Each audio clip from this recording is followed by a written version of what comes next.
ভারতের মাটিতে বসে স্বৈরাচারী ফ্যাসিবাদী সাজাপ্রাপ্ত আওয়ামী লীগের লোকজন এবং আওয়ামী লীগের প্রধান যদি এই ধরনের ষড়যন্ত্রমূলক কাজকর্ম চালিয়ে যেতে থাকে এবং সেটা যদি ভারত সরকার এখনই বন্ধ না করে, এই মুহূর্তে বন্ধ না করে, তাহলে অবশ্যই সেটা বাংলাদেশের জনগণের জন্য একটা উদ্বেগের জায়গা তৈরি করে। এই জঙ্গিবাদের তত্ত্ব আন্তর্জাতিকভাবে, জাতীয়ভাবে আওয়ামী লীগের সময়ও মানুষ এটা বিশ্বাস করে নাই, আন্তর্জাতিকভাবেও সেটা কেউ বিশ্বাস করে নাই, এখনো এটা বিশ্বাসের তো প্রশ্নই ওঠে না। বাংলাদেশে এখন জনগণের সমর্থিত, জনগণের দ্বারা নির্বাচিত একটি সরকার আছে, জনগণের দ্বারা নির্বাচিত একটি বিরোধী দল আছে। এখানে কোনোভাবেই জঙ্গিবাদের কোনো প্রশ্নই ওঠে না। এটা আওয়ামী লীগের একটা পুরনো তত্ত্ব, আন্তর্জাতিক মহলে অ্যাটেনশন পাওয়ার জন্য এটা করা হচ্ছে।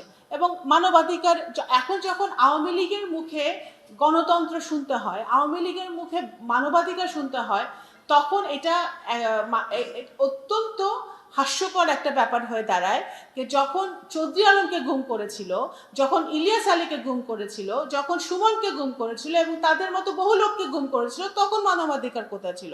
হেলিকপ্টার দিয়ে ছোট ছোট বাচ্চাদেরকে গুলি করে হত্যা করেছিল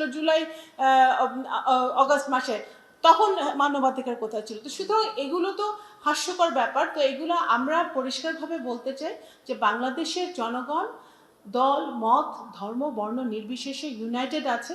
কোনোভাবেই এখানে যে ফ্যাসিবাদ চলেছে গত 17-18 বছর, সেই ফ্যাসিবাদ আবার ফেরত আসুক, আবার এখানে ফ্যাসিবাদে উত্থান হোক, সেটা কোনোভাবে বাংলাদেশের জনগণ সেটা মেনে নেবে না। AKS অর্জন করলো Guinness world records. AKS Bharat আর বাংলাদেশের সম্পর্ক উন্নত হোক, সেটা আমি বিশ্বাস করি যে দুই দেশের সরকার, দুই দেশের জনগণ সেটা চায়। কিন্তু ভারতের মাটিতে বসে স্বৈরাচারী ফ্যাসিবাদী সাজাপ্রাপ্ত আওয়ামী লীগের লোকজন এবং আওয়ামী লীগের প্রধান যদি এই ধরনের ষড়যন্ত্রমূলক কাজকর্ম চালিয়ে যেতে থাকে এবং সেটা যদি ভারত সরকার এখনই বন্ধ না করে, এই মুহূর্তে বন্ধ না করে, তাহলে অবশ্যই সেটা বাংলাদেশের জনগণের জন্য একটা উদ্বেগের জায়গা তৈরি করে। আমরা চাই যে আমাদের সম্পর্ক, ভারতের সাথে আমাদের অনেক ইস্যু আছে, আমাদের দুই দেশের দ্বিপাক্ষিক অনেক ইস্যু আছে, যেগুলো আলোচনার মাধ্যমে, ডায়ালগের মাধ্যমে, বৈঠকের মাধ্যমে সমাধান করতে হবে, সমাধানের প্রয়োজন আছে।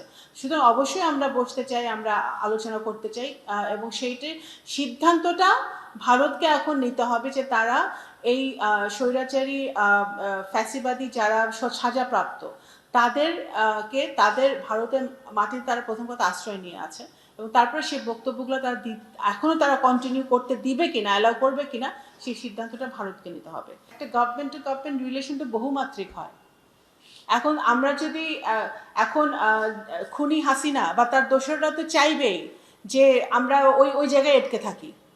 আমরা তো, বাংলাদেশ তো একটা জায়গায় আটকে থাকতে পারে না। একটা দেশের সাথে একটা দেশের বহুমাত্রিক সম্পর্ক, আমি আগেই বলেছি, কিন্তু তাদের সাথে আমাদের অনেক ডায়ালগ, ভারতের সাথে আমাদের অনেক ডায়ালগ হওয়ার প্রয়োজন, অনেক আলোচনার প্রয়োজন আছে। আমাদের বিভিন্ন ইস্যু আছে, আমাদের এনার্জি নিয়ে আমাদের কোঅপারেশন আছে, আমাদের পানি নিয়ে ওদের সাথে বিরাট ইস্যু আছে, বর্ডার নিয়ে ইস্যু আছে। তো এগুলো তো আলোচনার মাধ্যমে সমাধান করতে হবে। এখানে 24 ঘন্টা 36 ঘন্টার ব্যাপার নয়। এই আলোচনাগুলো চলবে, এই ডায়ালগগুলো চলবে, কিন্তু ওইটাও তো একটা বার্নিং ইস্যু, যেটা জুলাই যোদ্ধাদের কে আহত করে, যেটা জুলাই যোদ্ধাদের পরিবারদেরকে আহত করে, যেটা বাংলাদেশের জনগণের সেন্টিমেন্টকে আঘাত করে, যেটা বাংলাদেশের 17 কোটি গণতন্ত্রকামী মানুষ যারা যুদ্ধ করেছে, প্রাণ দিয়েছে, রক্ত দিয়েছে, তাদেরকে আহত করে।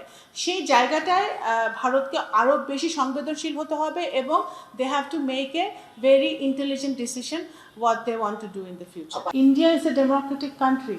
India has to decide what their foreign policy will be regarding Bangladesh. So আমরা চাই ভালো সম্পর্ক থাকুক দুই দেশের জনগণের স্বার্থে, কিন্তু সম্পর্কটা তো হবে সমতার ভিত্তিতে, পারস্পরিক শ্রদ্ধা সম্মানের জায়গা রেখে এবং নিজেদের স্বার্থটাকে বজায় রেখে। তো সেটা ভারত বুঝতে পারলে সবার জন্য মঙ্গল। দাওয়াত তো প্লেস করা আছে, সেটা তো প্রধানমন্ত্রীর প্রেরোগেটিভ, উনি প্রধানমন্ত্রী, মাননীয় প্রধানমন্ত্রী সিদ্ধান্ত নেবেন, ওনার স্কেডিউল অনুযায়ী ওনার সিদ্ধান্ত নেবেন। আমরা তো চিঠি দিয়েছি, আপনারা অপেক্ষা করেন, এত প্রশ্ন না করে বরঞ্চ অপেক্ষা করেন যে ভারত থেকে কি আসে। ঠিক আছে, ধন্যবাদ।